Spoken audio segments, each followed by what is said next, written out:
He may have been great in the ring, but that's still no excuse for how he treated his colleagues, and especially his wife, in front of his children. You don't do that to people you love. So fuck the Dynamite Kid. I'm glad he's dead, and I hope he suffered until he died. I'm John Retton with my review of Dark Side of the Ring, Dynamite Kid, and I'm pretty certain I'll probably get a lot of hate for that, but you know what? Great in-ring skill does not excuse bad behavior. And bad behavior is putting it mildly. Like Dynamite Kid, my fucking goodness. Now, a lot of this stuff was already well known, but hearing the family recount this stuff and hearing people recount this, colleagues and everything, it's just absolutely fucking mind-blowing. This guy thought that he could get away with this just because, oh yeah, he jammed steroids in his ass because he had a Napoleon complex and he was short and slight and everything and wanted to get bigger in the land of the giants and WWE and everything and all the stuff he did. But oh no, he had all this CTE and all this stuff and everything, and I don't fucking care. Sometimes people are just born bad and this stuff just brought it out of him. My fucking goodness. Tom Billington, who really was, somebody that popularized a modern style of pro wrestling like he did. He beat his body up, and a lot of people have emulated what he's done. Mick Foley said that. I've seen people emulate him, but in my mind, nobody did it better than Tommy, and Mick Foley is right. Dave Meltzer chimed in because, the matches with Tiger Mask still stand out to this day. They did some really, really revolutionary shit.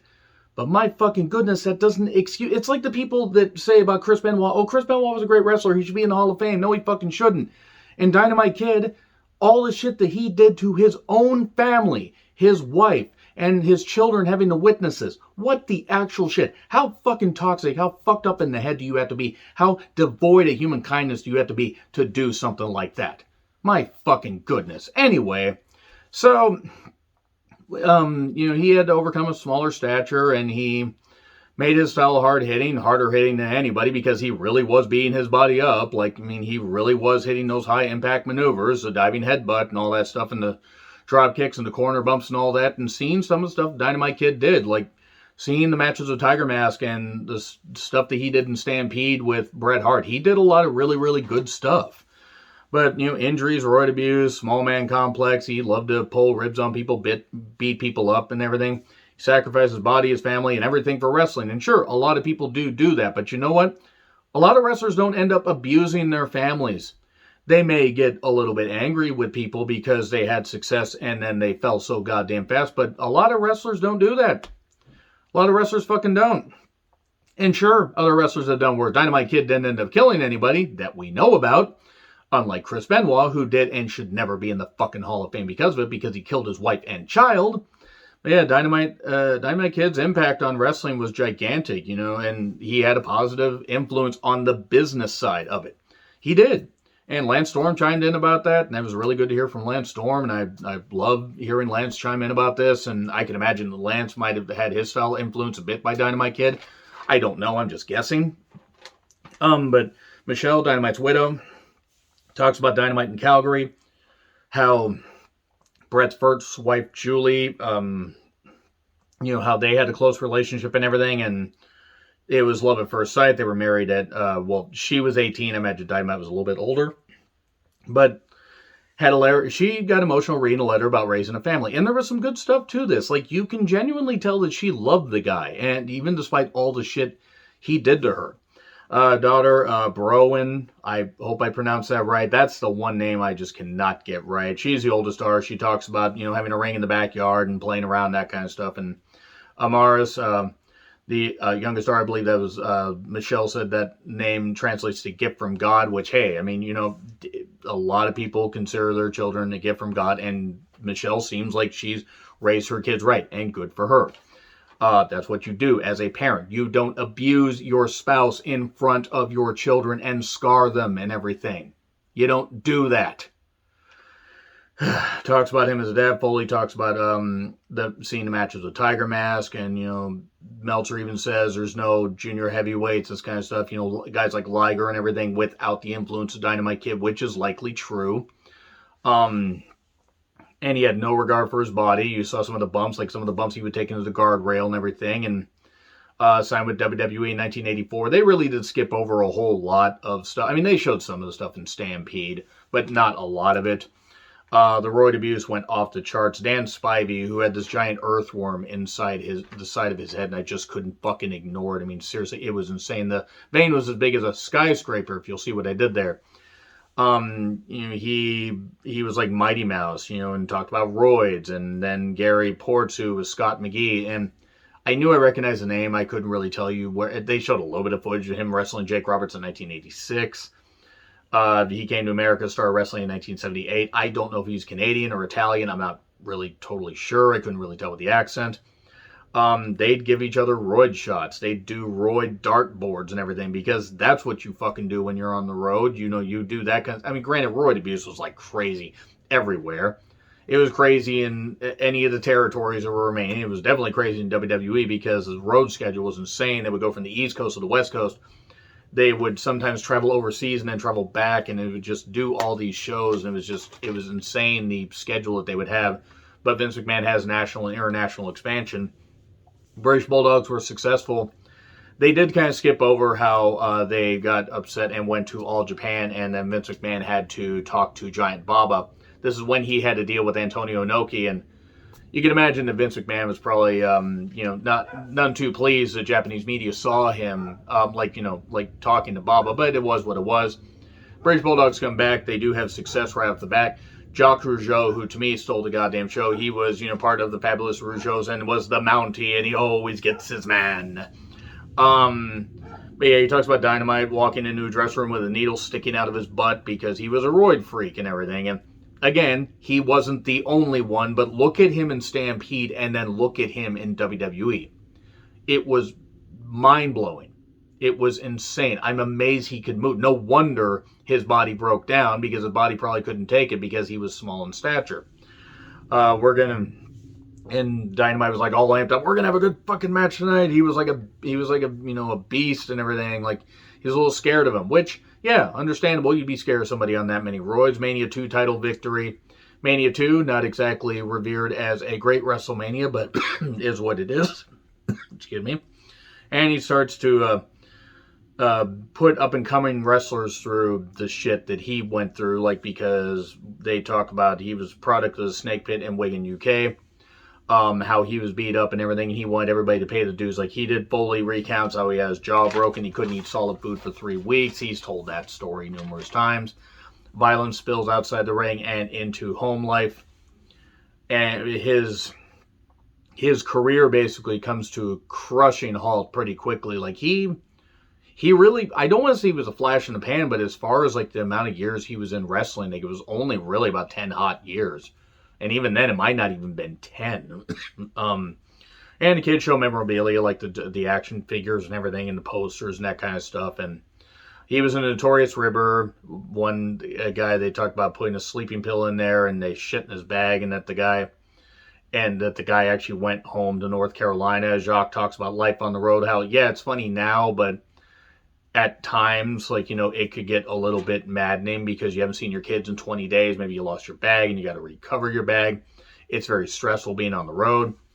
And he had a back operation after a basic spot where basically it was in Hamilton, Ontario. That was around the time, it was during the relationship they had with the Tunnies, I recall correctly. Because they were taping in Hamilton, Ontario, and Toronto and stuff like that and everything. But they were trying the national expansion. They had to have a certain amount of Canadian content, and Canadian crowds, Canadian fans really are passionate about wrestling. But his fourth and fifth lumbar were shredded. Discs were tangled in the spinal cord. I believe he had 2 discs removed. He shouldn't have wrestled again, but he was back in the ring 2 weeks later. They did a spot to basically limit what he could do, and the titles were taken off of them. The Hart Foundation won, and he was part of a 6-man, I believe, at WrestleMania 3 because his back was in such tatters. He slept on the floor. He was, he cried. I mean, look, I imagine he was in a whole lot of pain. But you kind of were your own worst enemy, Dynamite. I mean, that's what you fucking get for doing that many goddamn steroids and all those bumps. And, being an unnaturally, ungodly piece of shit to people. Karma kind of can eventually bite you. And kept wrestling despite the pain. Went off on his wife. Or went out with his wife, and she didn't want to drink, and he was all upset about this tonic water instead of alcohol, and he tried to play chicken in the road, and then the son Merrick was born. He shoved her in a closet while she was pregnant.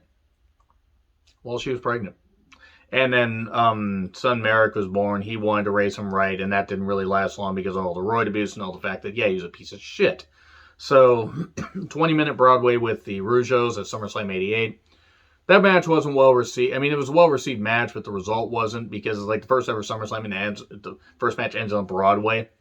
But anyway, Jock liked to joke a lot, which he says probably didn't endear himself to some people.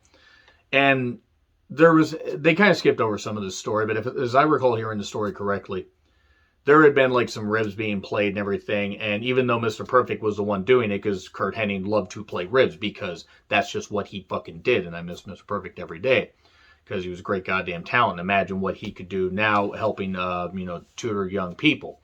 But anyway, he'd been playing, ribs on people, and somebody had told him that it was Jacques, that it was the Rougeaus. Nobody was going to punch out Ray Rougeau, because if you tried to punch out Ray Rougeau, he would have beaten the shit out of you because he was a natural tough guy. Not that Jacques wasn't tough, but Ray was the tougher of the two. And Dynamite just beat him up, just beat the shit out of him. I mean, just flatten him, just bam, bam, bam. Beat him. He couldn't shave, he couldn't do anything. His face was all swollen, he looked like the Elephant Man. He wanted to get revenge. His dad, who was a notorious tough guy in Canada, Montreal area. Rougeau Sr., since his first name escapes me right at the moment, he says, go get a roll of quarters at the bank and get revenge. Jacques wanted to get revenge, he just wasn't sure how. He punched him, 4 teeth were knocked out. Michelle wasn't happy hearing about this. She didn't feel that what Dynamite did warranted that. Yeah, I'm going to kind of have to side with the guys here because that is exactly what should happen. Yeah, you could argue that maybe he should have gone to the office. Back then, you took care of yourself. And if somebody beats the shit out of me, even especially when I haven't done anything, I mean, maybe the Rougeaus played some ribs. Maybe they didn't. It was likely Kurt Hennig. That's what I've heard is Kurt Hennig. I would have beaten the shit out of somebody too. And I'm not even a tough guy. So I don't blame Jacques at all. Then this rumor goes around that this letter and this picture of the house got mailed and everything, and Dino Bravo, who had ties to organized crime, that was referenced in the the assassination of Dino Bravo episode. You can check out my review of that from last year if you'd like. And basically it was like, the wife is scared, Tom buys a gun, Dynamite buys a gun and basically says this, and well, we're going to sell our house because we're scared of what's going to happen. And Jacques basically called Dino a stooge. It was all a lie. It was a lie. It was just a joke. It wasn't actually, I mean, not that Dino didn't have ties to organized crime, but Jacques was like, no, it was a joke. I got my revenge, and I wanted to get rid of him, and I did. And I don't blame him, because people did not really care for Dynamite Kid. And also, at that point, even if he wasn't a piece of shit with that back injury, he was not going to survive much longer. Survivor Series 88 was the end, and he went back to Japan, but then he was suffering more back problems. He had a shoulder operation. The tendons and everything were hanging off the bone. He got upset at his wife for having a girlfriend over. He went to hit her while his arm was in a sling, by the way, proving that he was a noted piece of shit. His life spiraled out of control. He watched Tiger Mask matches, that's hard to say, with Julie, and that was the last memory she has of him, because I believe he went back to England at some point. But he got abusive at a 1991 New Year's Eve party at home. He came in with some people, and his cheek was like flapping because he's gotten the shit kicked out of him, but he had kicked shit out of the person as well. Michelle gave him a one-way ticket to England, and said, basically, this is the incident that was referenced in the CNN Benoit documentary, where he dragged her across the floor and put a shotgun in her face. Says, I'm gonna fucking kill you. Like, yeah, that's what somebody perfectly level-headed fucking does. They threaten their wife in front of their kids. Like, yeah, fuck the Dynamite Kid. I'm glad he's dead. And 911 was basically a joke, because the call was like, well, why don't you just leave if he told you to leave? Yeah, good. I hope that 911 operator is fired. She went to Brett and Julie's, because at the time, Julie didn't know that Brett was saying, I love Brett, but I mean, he was notorious for sleeping around with women too. Not that he was the only wrestler to do that, but even the best of all time have their vices. And he goes to England, and Amaris is born, and, she never really knew her dad. And then, we get a fight, he starts doing, backyard fights, so to speak, bare knuckle fights. He ends up doing a comeback match after his retirement match in Japan, in New Japan. He comes back to Michinoku Pro in 96. I do vividly remember having a friend who had an uncle that had tapes that he got from Japan. He was doing tape trading stuff. And I vividly remember seeing that. And I was like, that's not Dynamite. There's no way. And I go, oh, holy shit, actually is. And I don't know how the hell he got a hold of that tape, but it was certainly interesting to see. But man, it was like watching a guy that had all the energy sucked out of him. And it would be sad if Dynamite Kid wasn't a piece of shit. So, he's doing that, and he collapses, and basically he's confined to a wheelchair. Too much scar tissue to operate on. So then we go to the Benoit documentary in 2007, where Michelle talks about the abuse. And the kids are understandably upset because they're like, well, I don't really remember seeing this, Namaris in particular, which, yes, when you hear the kind of stuff that happened, that shotgun incident happened, by the way, while Michelle was pregnant with Amaris. So, yeah, level-headed right there. And basically, kids were upset. When he died, it was understandably, upsetting. But before that, Brooklyn, however that name's said, I'm sorry, she flies unexpectedly to England to talk to him, and he's confined to a wheelchair, and he apologizes to her, according to what she said, and I'm willing to believe her, because, maybe he truly did feel bad, or maybe he was just trying to make good after what he did to her mother and so many other people. And then he died, and people got his legacy. People were understandably upset. So were colleagues, including the Earthworm and Dan Spivey's head. And yeah, his legacy definitely in the ring was something else. But yeah, he was a piece of shit, and he fucking deserves to rot. And I hope he is fucking rotten, and I hope he did suffer for all the shit that he goddamn did. Because we all have skeletons in our closet, but a lot of people do not fucking abuse their family. They don't abuse people they fucking love. So Dynamite Kid doesn't really get a whole lot of love from me. Anyway, let me know your thoughts in the comments. Like, share, subscribe, Twitter handle in the description. I'm John Ritlin. I'll see you soon.